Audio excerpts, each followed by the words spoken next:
O colonialismo não é a única causa da pobreza na África hoje. Descubra a verdade por trás da pobreza na África. Uma história de recursos abundantes, má governança e escolhas equivocadas. Dos déspotas aos movimentos de independência, explore como o continente rico em recursos se tornou o lar da pobreza persistente. Prepare-se para desvendar os mitos do colonialismo e do socialismo, enquanto a África afunda cada vez mais na pobreza absoluta. Em meio às ondas tumultuosas da história, emergem perguntas que desafiam nossa compreensão do passado.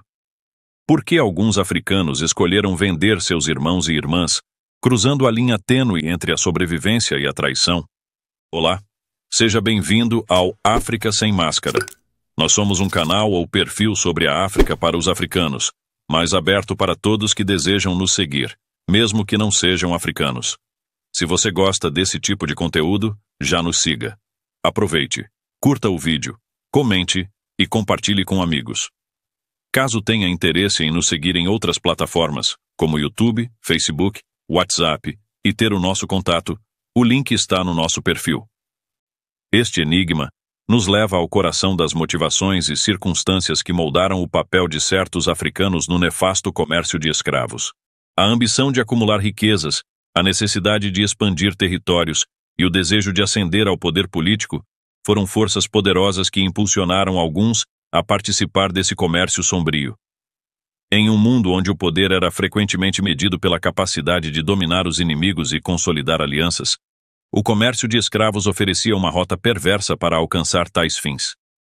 Para muitos, o comércio representava a única oportunidade de acessar bens europeus cobiçados, como armas e tecnologia avançada, ferramentas essenciais para navegar nas águas turbulentas da geopolítica africana da época. Enquanto alguns líderes e intermediários africanos mergulharam de cabeça nesse mercado, outros resistiram com veemência, lutando para proteger a integridade de suas comunidades. A história do tráfico de escravos é uma tapeçaria complexa, entrelaçada com escolhas individuais e coletivas, influências externas e internas, e consequências duradouras que ainda ecoam em nosso presente. É uma narrativa que nos convida a refletir sobre as sombras da condição humana e a resiliência do espírito humano. O comércio de escravos existiu desde a antiguidade. Membros de tribos rivais eram frequentemente capturados e vendidos como escravos, principalmente como resultado de guerras entre os diversos reinos africanos e conflitos entre diferentes etnias. Pessoas também podiam se tornar escravas por dívidas. O tráfico de escravos aumentou significativamente na Idade Moderna, especialmente com o início do tráfico negreiro europeu no século XV. Os europeus exploraram a costa africana, e com a colonização da América, houve uma demanda crescente por mão de obra escrava. Os locais mais conhecidos onde o comércio de escravos era realizado incluíam regiões costeiras e portos, como Elmina na Costa do Ouro, atual Gana. Outros reinos africanos, como o do Benin e o do Congo, também se envolveram no comércio. Afonso I do Congo colaborou inicialmente com Portugal no comércio de escravos, mas rejeitou-o quando o tráfico ficou fora de controle. Estevão José de Almeida foi um arrematador no comércio de escravos no século XVIII, com sócios como João de Castro Guimarães, Manuel Eleutério de Castro e Rodrigo de Sá de Vasconcelos. Chefes locais e régulos africanos frequentemente colaboravam com negreiros europeus e árabes. No Lago Niassa, o comércio foi feito pelos chefes Ajauá, enquanto no Vale do Zambeze, pelos prazeiros europeus. A história do tráfico de escravos é complexa, e a falta de registros tornou o comércio de escravos uma prática complicada, envolvendo muitos intermediários, o que dificulta atribuir responsabilidade a indivíduos específicos. Muitos dos envolvidos não deixaram registros que pudessem ser facilmente rastreados até os dias de hoje. A verdade é que este fenômeno afetou bastante a evolução e crescimento da África como continente e deixou um impacto nefasto e profundo na sociedade africana, alterando dinâmicas sociais e econômicas e resultando no deslocamento forçado de milhões de africanos para as Américas ao longo de vários séculos. Até os dias de hoje, o tráfico de escravos é apontado como um dos vetores de atraso ao desenvolvimento da África. Dos 48 países mais pobres do mundo, 32 estão na África subsaariana. O nível de pobreza da África é considerado surpreendente por causa da abundância de recursos naturais como petróleo, ouro, diamante, ferro, bauxita e muitos outros recursos.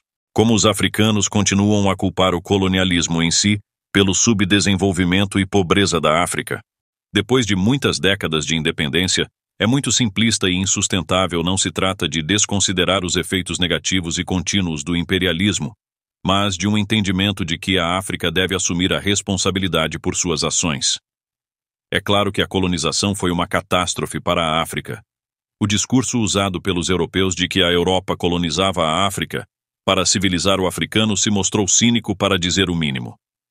O economista George Ha, que viveu esta situação em Gana, conta que a tendência predominante entre os déspotas africanos para ocultar seus fracassos é atribuir os problemas da África aos efeitos do tráfico de escravos, do neocolonialismo e do imperialismo. O que ninguém vai contar a você é que muitos países empobrecidos, arrasados pela colonização ou por guerras, como o Japão, Taiwan, Coreia do Sul e Singapura, acreditaram no livre mercado, enquanto a África escolheu o caminho errado. A África tem tudo em termos de recursos naturais, mas seu povo não tem nada devido aos seus próprios líderes. A África tem 40% do potencial de fornecimento de energia hidroelétrica do mundo, a maioria das reservas de ouro e diamante do planeta, e milhões de hectares de terras agrícolas não cultivadas. A esquerda costuma dizer que indústrias estrangeiras exploram os recursos naturais da África e não pagam o bastante por isso. O socialismo na África foi um instrumento para mobilizar e disciplinar o povo, e foi utilizado em grande medida para garantir a autoridade das elites que abusaram do poder para difamar qualquer oposição como antissocialista e submetê-la à brutalidade. Privada por 6 décadas, a maioria dos governos da África simplesmente desprezou as condições de miséria de seu povo, e existem inúmeros exemplos desse descaso. Em 1960, a África conta com 14% da mortalidade infantil em todo o mundo. Hoje, a África subsaariana é responsável por quase 50% da mortalidade infantil. Isso porque os governos africanos são aqueles que menos investem em saúde pública no mundo. Enquanto os gastos com assistência médica em países de alta renda passam de 0,00 por pessoa ao ano. Na África, essa média ficou entre 13 e 21 em 2001. Nas 3 primeiras décadas de independência, enquanto diversas regiões da África precisavam de investimentos para reduzir a pobreza e a fome, os governantes toleraram e até mesmo autorizaram a corrupção entre os camaradas do partido. Os ditadores africanos transformaram os estados da África em suas propriedades pessoais para beneficiar a si mesmos, seus comparsas e parentes étnicos, que depois saquearam os cofres do Estado. Sucessivos tiranos da Nigéria desviaram 500 bilhões de dólares, o equivalente a toda a ajuda ocidental à África, no período de 1965 a 2005. Também não se sabe por que a Nigéria, maior produtora de petróleo da África, tem escassez de gasolina e precisa importar combustível refinado.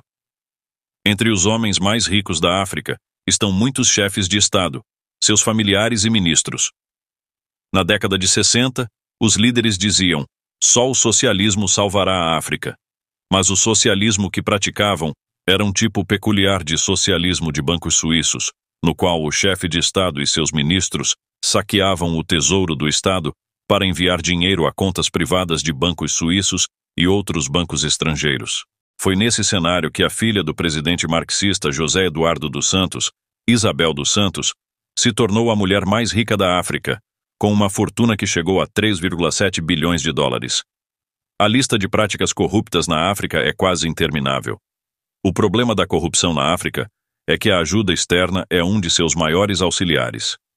De acordo com a União Africana, em 2006, a corrupção estava custando à África 148 bilhões de dólares por ano.